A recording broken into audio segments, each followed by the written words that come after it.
मत्ती अध्याय 15। शुद्ध र अशुद्ध।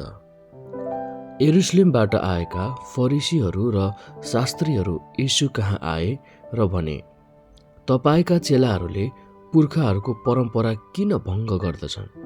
किनकि तिनीहरू खान अघि आफ्ना हात धुँदैनन्। उहाँले तिनीहरूलाई भन्नुभयो, तिमीहरू पनि किन आफ्ना परम्पराको खातिर परमेश्वरका आज्ञा भङ्ग गर्दछौ? किनभने परमेश्वरले भन्नुभएको छ, आफ्ना बुबा र आमाको आदर गर, र बुबा वा आमाको विरुद्धमा दुष्ट कुरा जसले बोल्छ त्यो चाहिँ निश्चय मारिनुपर्छ।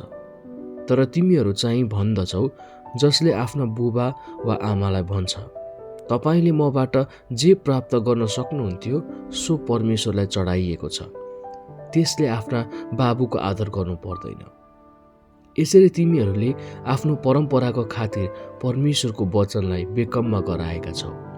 ढोङ्गी हो यशायाले तिमीहरूका विषयमा ठिकै अगमबाडी बोले, यस जातिले मलाई ओठले मात्र आदर गर्छ, तर तिनीहरूको हृदय मबाट टाढा छ।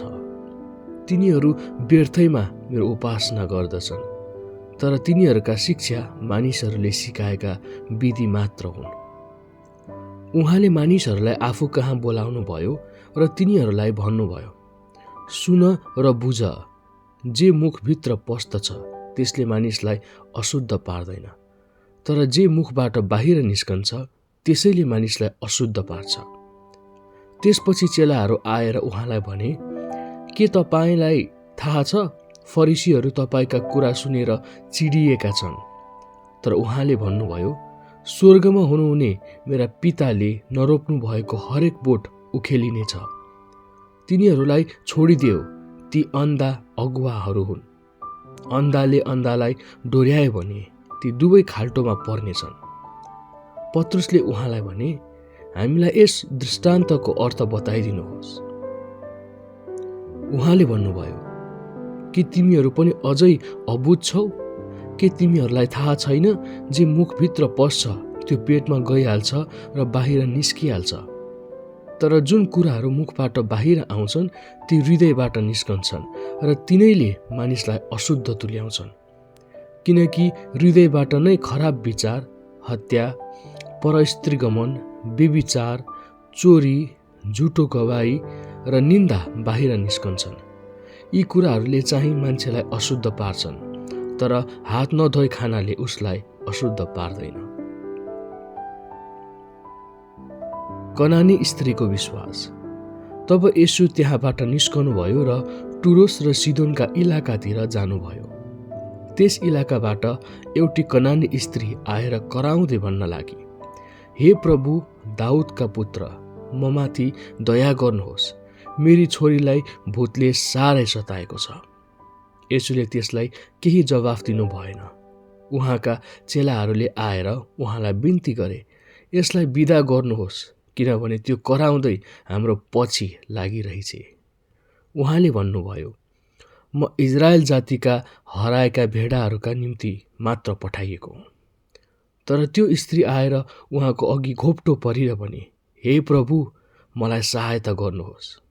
उहाँले भन्नुभयो, बालकहरूको रोटी लिएर कुकुरहरूलाई फालिदिनु ठिक हुँदैन।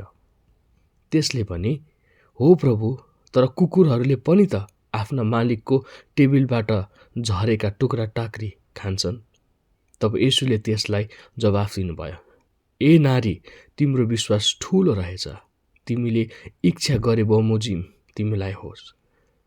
त्यसकी छोरी त्यही घडी निको भइहाली।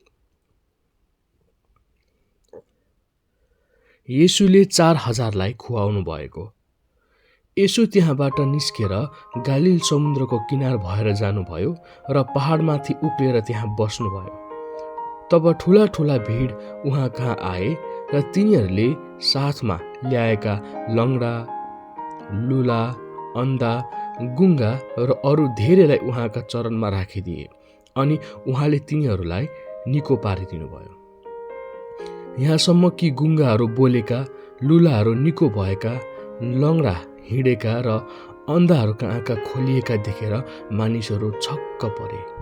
र तिनीहरूले इजरायलका परमेश्वरको महिमा गरे। तब येशूले आफ्ना चेलाहरूलाई आफू कहाँ बोलाएर भन्नुभयो, म यस भिडलाई ठिट्याउँछु, किनभने यिनीहरू मसँग रहेका आज 3 दिन भयो अनि यिनीहरूसित खानलाई केही छैन। यिनीहरूलाई भोकै पठाउनु न, म चाहन्न, नत्र त तिनीहरू बाटोमा लखतरान होलान्। चेलाहरूले उहाँलाई भने, यस्तो ठुलो भिडलाई यस निर्जन ठाउँमा खुवाउनु हामीले कहाँबाट यति धेरै रोटी पाउने? येशूले तिनीहरूलाई भन्नुभयो, तिमीहरूसित कतिवटा रोटी छन्? तिनीहरूले भने, 7वटा रोटी र केही ससाना माछा छन्। उहाँले भिडलाई भुइँमा बस्ने आज्ञा दिनुभयो। उहाँले ती 7 रोटी र माछा लिएर धन्यवाद चढाउनु भएपछि भाँचेर चेलाहरूलाई दिनुभयो अनि चेलाहरूले मानिसहरूलाई दिए। तिनीहरू सबैले खाए र तृप्त भए र उब्रेका टुक्राहरू तिनीहरूले 7 डालाभरि उठाए। स्त्रीहरू र केटाकेटीहरू बाहेक खानेहरू 4000 पुरुषहरू थिए। तब भिडलाई बिदा गरिसकेपछि उहाँ डुङ्गामा चढ्नुभयो र मगादानको इलाकातिर जानुभयो।